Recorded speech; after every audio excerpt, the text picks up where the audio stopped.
Okay, let's say make a set of opponents from fodder to boss in the middle of the session. What are they? We can randomly determine that. They are monsters, hybrids. Let's say a bunch of owlbears. What level are our players on? Let's say they're level 4. First set out the fodder. So the fodder enemy for owlbear may be cultists that worship the owlbear. Alright, let's go. So they have a base modifier of 0, increases by 1 for each level. So they have a modifier of 4.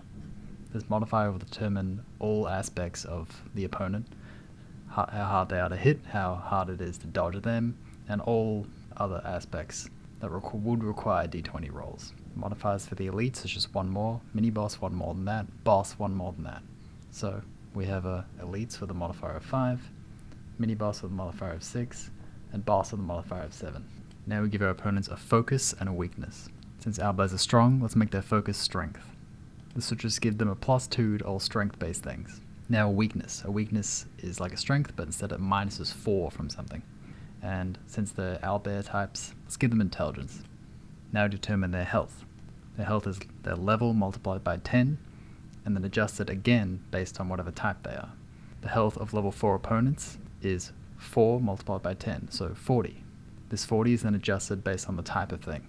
So for the fodder, it's 1/4 of 40, so 10. For the elites, it's half, so 20. For the mini-boss, it's ×2, so it's 80. For the boss, it's ×3, so it's 120. For the damage they deal, it is their level adjusted by their type plus 5. So for the fodder, it's 1/4 of their level, so 1/4 of 4 is 1, plus 5 is 6. For the elite, it's half of 4, so 2 plus 5, so 7. For the mini-boss, it's ×2, so it's 4 times 2 is 8, plus 5 is 13.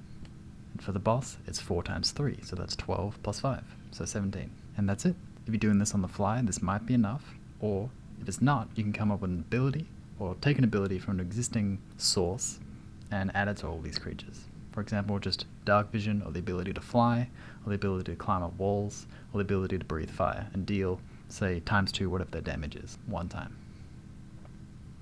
So that's it. That's an easy way to make a set of monsters for any given dungeon or encounter. So you have weak chaff, you have some reasonably strong elites, you have mini bosses, and you have the boss. If you try the system out, tell me how it goes. I'm Oscar Watson, the designer of the game Driven the Darkness, now available for free on DriveThruRPG and itch.io. Thanks for watching and have a nice day. There's always a question of how many monsters to actually use in any given encounter.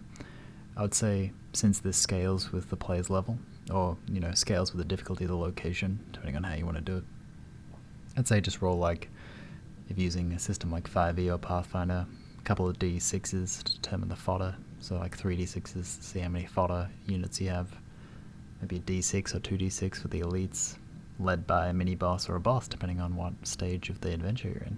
Maybe even 2 mini-bosses if you're feeling mean.